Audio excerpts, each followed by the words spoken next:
अनुक्रम ब्रह्मचर्य उत्कृष्ट तप है। ऐसे तो तपस्वी लोग कई प्रकार के तप करते हैं, परंतु ब्रह्मचर्य के बारे में भगवान शंकर कहते हैं, ना तपस्तप इत्याहुर ब्रह्मचर्यम तपोत्तमम ऊर्ध्वरेता भवेद्यस्तु सदैवो ना तु मानुषः। अर्थात ब्रह्मचर्य ही उत्कृष्ट तप है। इससे बढ़कर तपश्चर्या तीनों लोकों में दूसरी नहीं हो सकती। ऊर्ध्वरेता पुरुष इस लोक में मनुष्य रूप में प्रत्यक्ष देवता ही है। जैन शास्त्रों में भी इसे उत्कृष्ट तप बताया गया है। तवेषु वा उत्तमम ब्रह्मचर्यम, अर्थात ब्रह्मचर्य सब तपों में उत्तम तप है। ब्रह्मचर्य रक्षण ही जीवन है, वीर रक्षण ही जीवन है। वीर इस शरीर रूपी नगर का एक तरह से राजा ही है।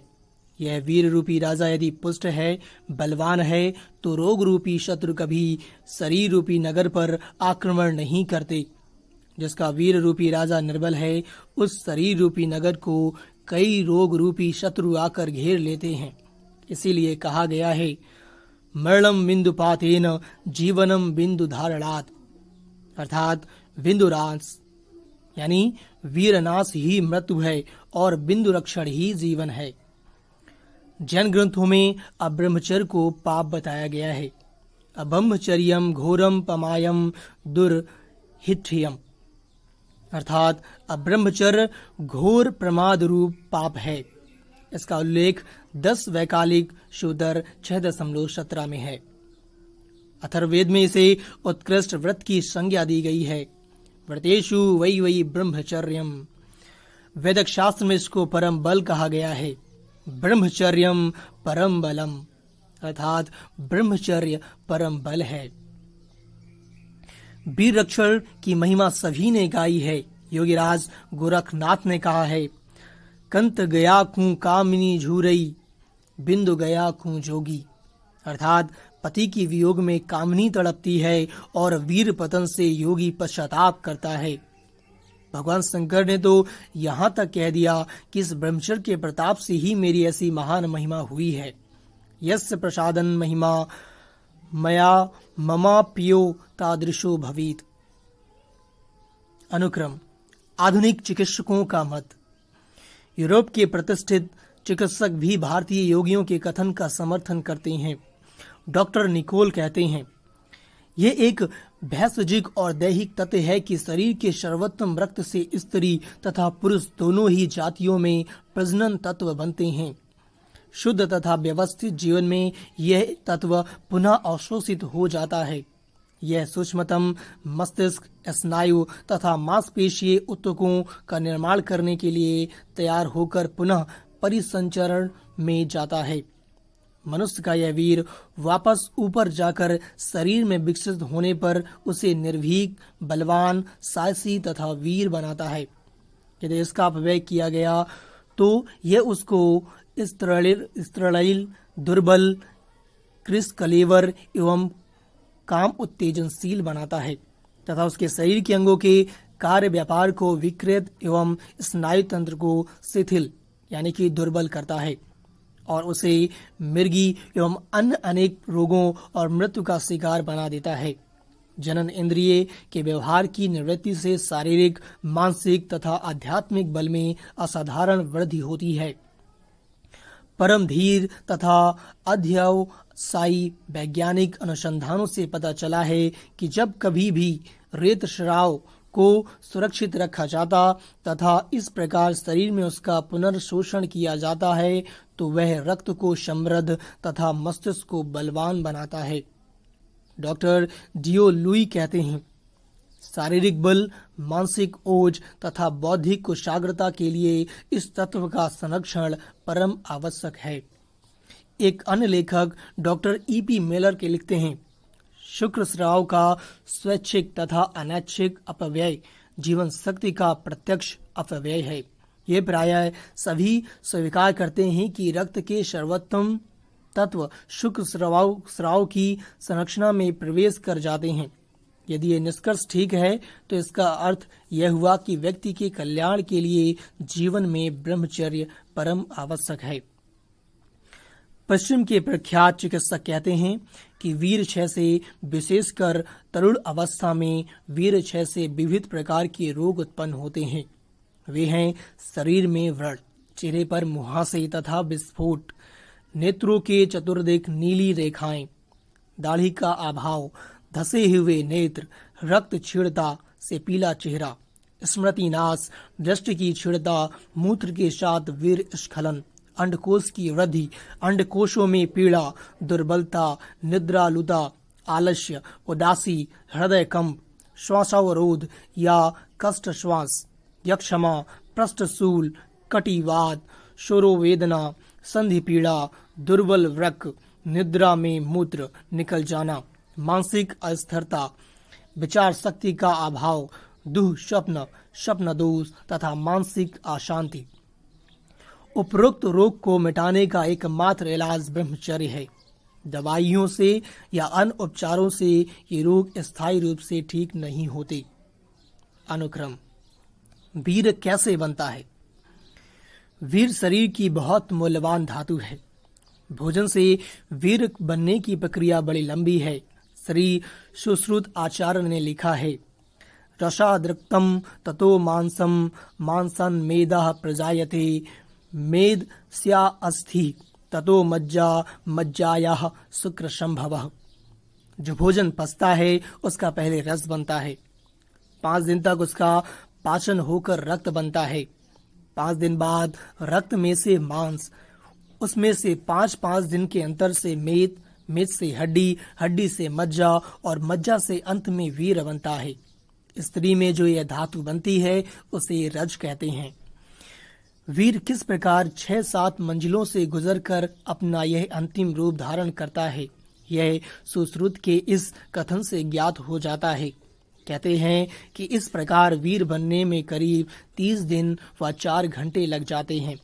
वैज्ञानिक लोग कहते हैं कि 32 किलोग्राम भोजन से 700 ग्राम रक्त बनता है और 700 ग्राम रक्त से लगभग 20 ग्राम वीर बनता है। अनुक्रम, आकर्षक व्यक्तित्व का कारण। इस वीर के संयम से शरीर में एक अद्भुत आकर्षण शक्ति उत्पन्न होती है, जिसे प्राचीन वैद्य धन्वंतरी ने ओज नाम दिया है। यही ओज मनुष्य को अपने परम लाभ आत्मदर्शन कराने में सहायक बनता है। आप जहाँ जहाँ भी किसी व्यक्ति के जीवन में कुछ विशेषता, चेहरे पर तेज, वाणी में बल, कार्य में उत्साह पाएंगे, वहाँ समझो इस वीर रक्षण का ही चमत्कार है। यदि एक साधारण स्वस्थ मनुष्य एक दिन में 700 ग्राम भोजन के हिसाब से 40 दिन में 32 किलो भोजन करे तो समझो उसकी 40 दिन की कमाई लगभग 20 ग्राम वीर होगी। 30 दिन अर्थात महीने की करीब 15 ग्राम हुई और 15 ग्राम या इससे कुछ अधिक वीर एक बार के मैथुन में पुरुष द्वारा खर्च होता है। माली की कहानी। एक था माली। उसने अपना तन मन धन लगाकर कई दिनों तक परिश्रम करके एक सुंदर बगीचा तैयार किया। उस बगीचे में भांति भांति के मधुर सुगंध युक्त पुष्प खिले। उन पुष्पों को चुनकर उसने इकट्ठा किया और उनका बढ़िया इत्र तैयार किया। फिर उसने क्या किया समझे आप? उस इत्र को एक गंदी नाली में बहा दिया।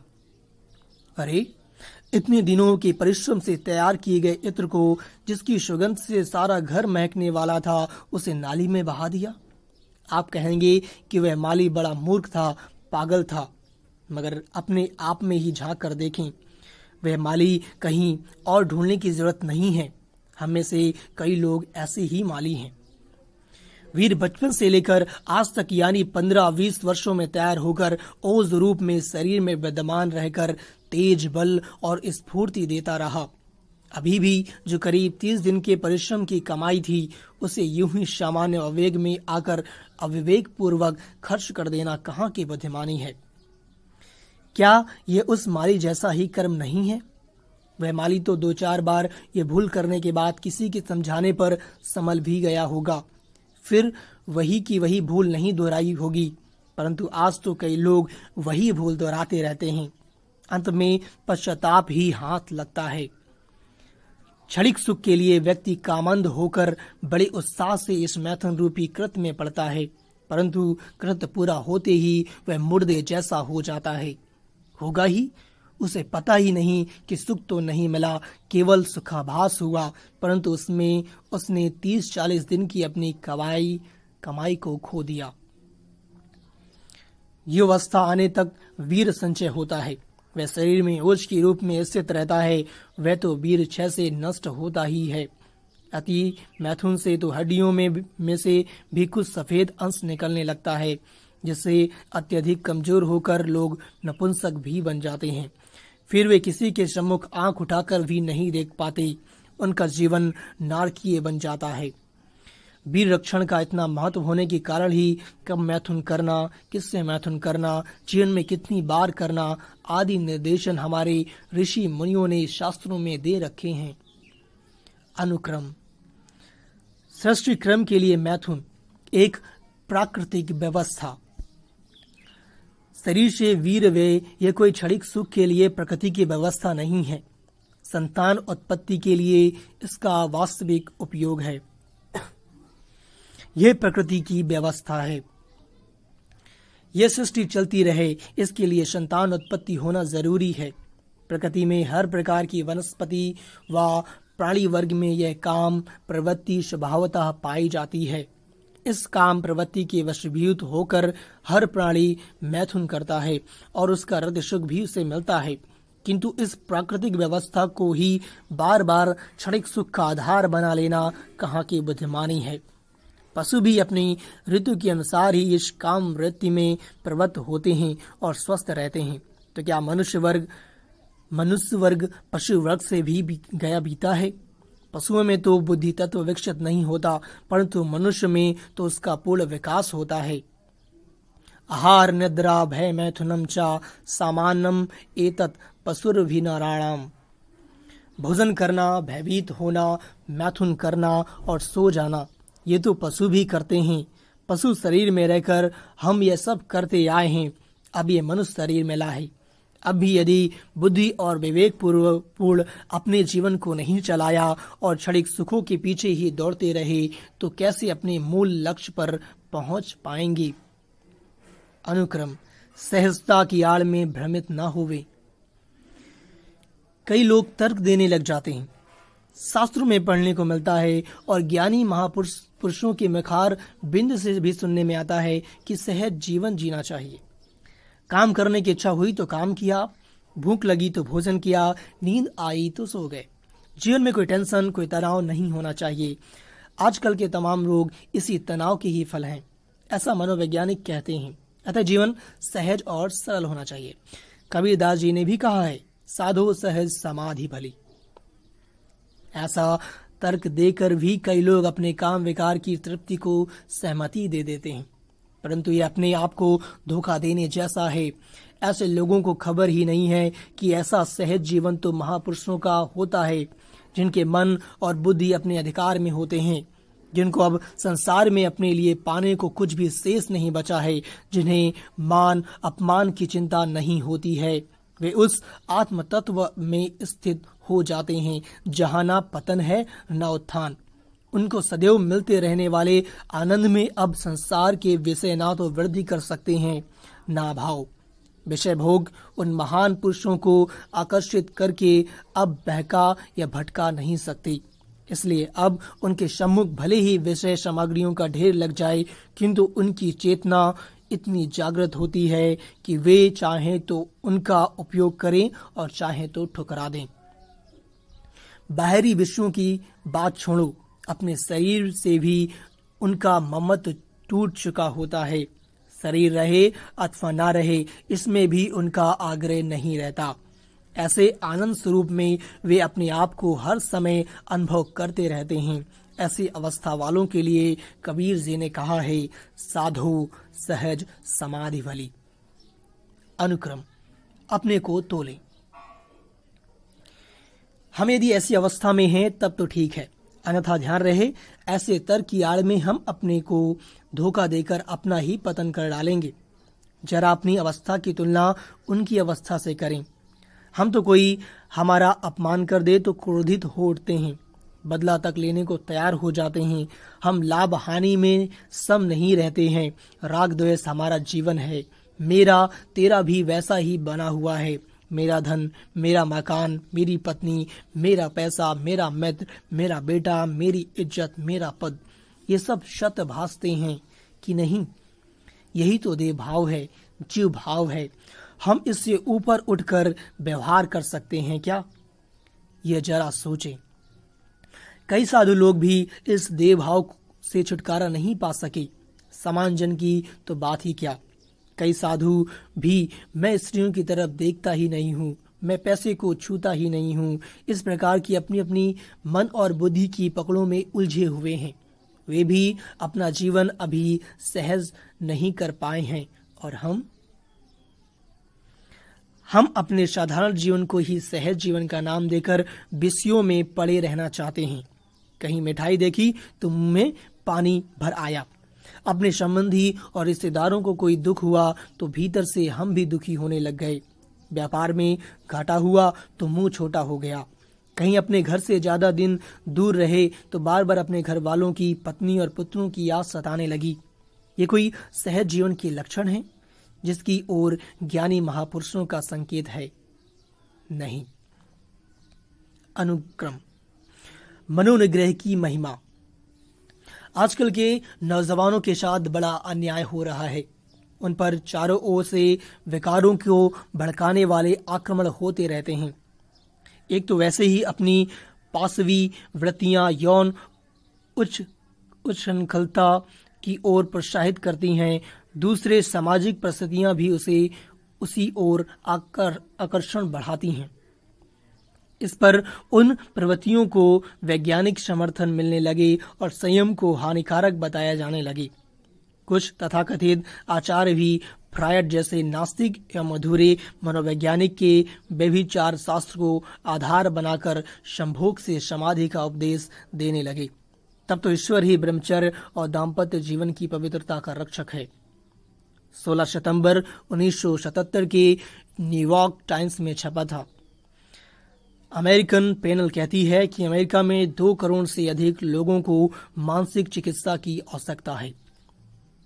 उपर्युक्त परिणामों को देखते हुए अमेरिका के एक महान लेखक, संपादक और शिक्षा विशारद श्री मार्टिन ग्रोस अपनी पुस्तक द साइकोलॉजिकल सोसाइटी में लिखते हैं, हम जितना समझते हैं उससे कहीं ज्यादा फ्रायड के मानसिक रोगों ने हमारे मानस और समाज में गहरा प्रवेश पा लिया है। यदि हम इतना जान लें कि उसकी बातें प्रायः उसके विकृत मानस के ही प्रतिबिंब हैं और उसकी मानसिक विकृतियों वाले व्यक्तित्व को पहचान लें तो उसके विकृत प्रभाव से बचने में सहायता मिल सकती है। अब हमें डॉक्टर फ्रायड की छाया में बिल्कुल नहीं रहना चाहिए। आधुनिक मनोविज्ञान का मानसिक विश्लेषण, मनोरोग शास्त्र और मानसिक रोग की चिकित्सा, ये फ्रायड के रुग्ण मन के प्रतिबिंब हैं। फ्रायड स्वयं स्फटिक कोलोन, प्रायः सदा रहने वाला मानसिक अवसाद, स्नायविक रोग, सजातीय संबंध, विकृत स्वभाव, माइग्रेन, कब्ज, प्रवास, मृत्यु और धननाश, भय, साइनोसाइटिस, घृणा और खूनी विचारों के दौरे आदि रोगों से पीड़ित था। प्रोफेसर एडलर और प्रोफेसर सी जिंग जुंग जैसे मूर्धन्य मनोवैज्ञानिकों ने फ्रायड के सिद्धांतों का खंडन कर दिया है। फिर भी एक खेद की बात है कि भारत में अभी भी कई मानसिक रोग विशेषज्ञ और सेक्सोलॉजिस्ट फ्रायड जैसे पागल व्यक्ति के सिद्धांतों को आधार लेकर इस देश के जवानों को अनैतिक और अप्राकृतिक मैथुन का, संभोग का उपदेश वर्तमान पत्रों और सामयोगों के द्वारा देते रहते हैं। फ्रायड ने तो मृत्यु के पहले अपने पागलपन को स्वीकार किया था, लेकिन उसके स्वयं स्वीकार न भी करे तो भी अनुयायी तो पागल के ही बात मानेंगे।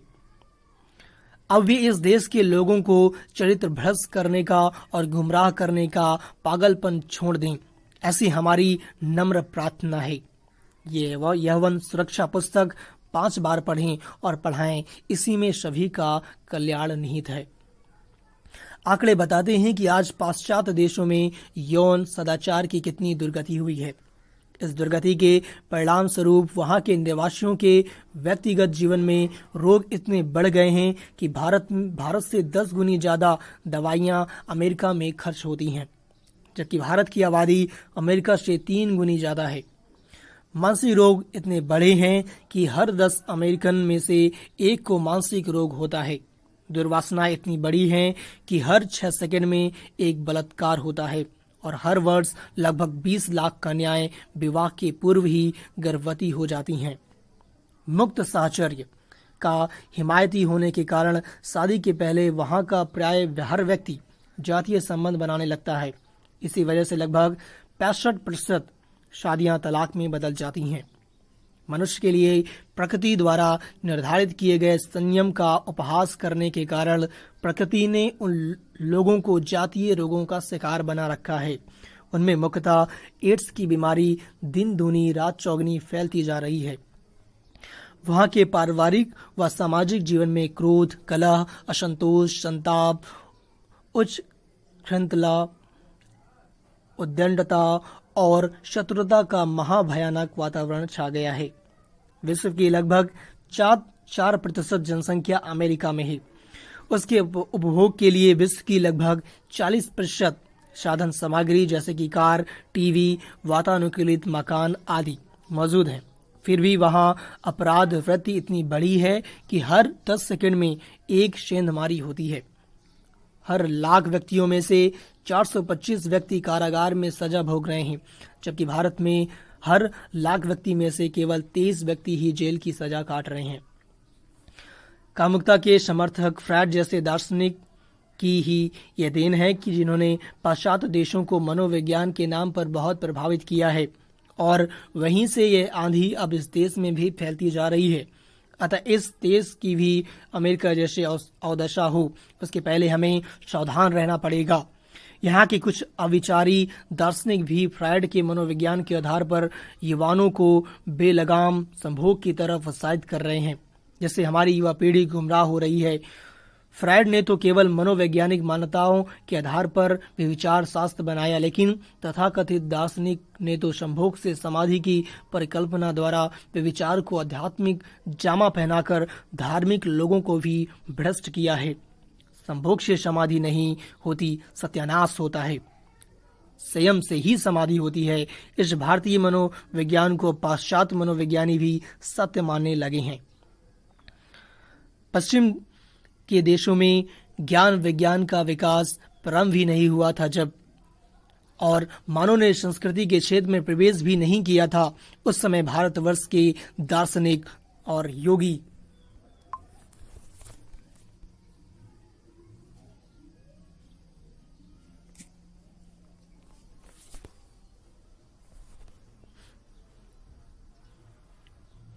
मानव मनोविज्ञान के विभिन्न पहलुओं और समस्याओं पर गंभीरतापूर्वक विचार कर रहे थे। फिर भी पाश्चात्य विज्ञान की छत्र छाया में पले हुए और उसके प्रकाश से चकाचौंध वर्तमान भारत के मनोवैज्ञानिक भारतीय मनोविज्ञान का अस्तित्व तक मानने को तैयार नहीं है। ये खेद की बात है।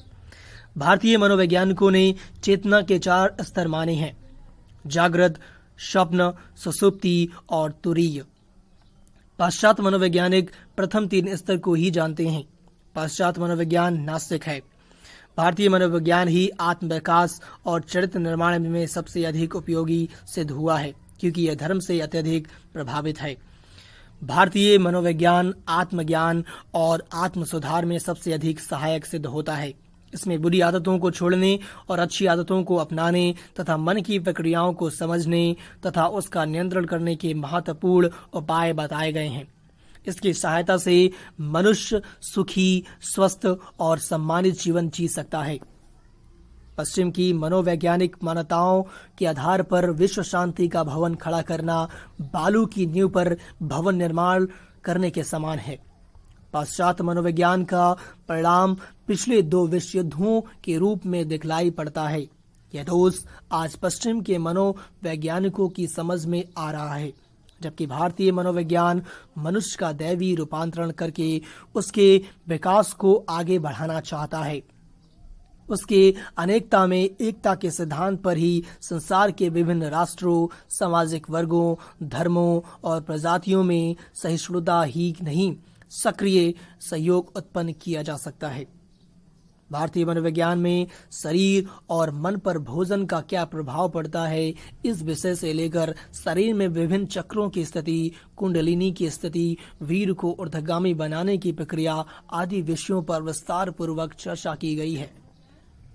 पाश्चात्य मनोविज्ञान मानव व्यवहार का विज्ञान है। भारतीय मनोविज्ञान मानस विज्ञान के साथ साथ आत्मविज्ञान है। भारतीय मनोविज्ञान इंद्रिय नियंत्रण पर विशेष बल देता है, जबकि पाश्चात्य मनोविज्ञान केवल मानसिक क्रियाओं या मस्तिष्क संगठन पर बल देता है। इसमें मन द्वारा मानसिक जगत का ही अध्ययन किया जाता है। इसमें भी फ्रायड का मनोविज्ञान तो एक रुग्ण मन के द्वारा अन्य रुग्ण मनों का ही अध्ययन है, जबकि भारतीय मनोविज्ञान में इंद्रिय निरोध से मनोनिरोध और मनोनिरोध से आत्मसिद्धि का ही लक्ष्य मानकर अध्ययन किया जाता है। पाश्चात्य मनोविज्ञान में मानसिक तनावों से मुक्ति का कोई समुचित साधन परिलक्षित नहीं होता। उसके व्यक्तित्व में निहित निषेधात्मक परिवेशों के लिए स्थायी निदान प्रस्तुत कर सके। इसलिए फ्रायड के लाखों बुद्धिमान अनुयायी भी पागल हो गए। संभोग के मार्ग पर चलकर कोई भी व्यक्ति योग सिद्ध महापुरुष नहीं हुआ। उस मार्ग पर चलने वाले पागल हुए हैं। ऐसे कई नमूने हमने देखे हैं। इसके विपरीत भारतीय मनोविज्ञान में मानसिक तनाव से मुक्ति के विभिन्न उपाय बताए गए हैं तथा यथा योग मार्ग, साधन, चतुष्टय, शुभ संस्कार, सत्संगति, अभ्यास, वैराग्य, ज्ञान,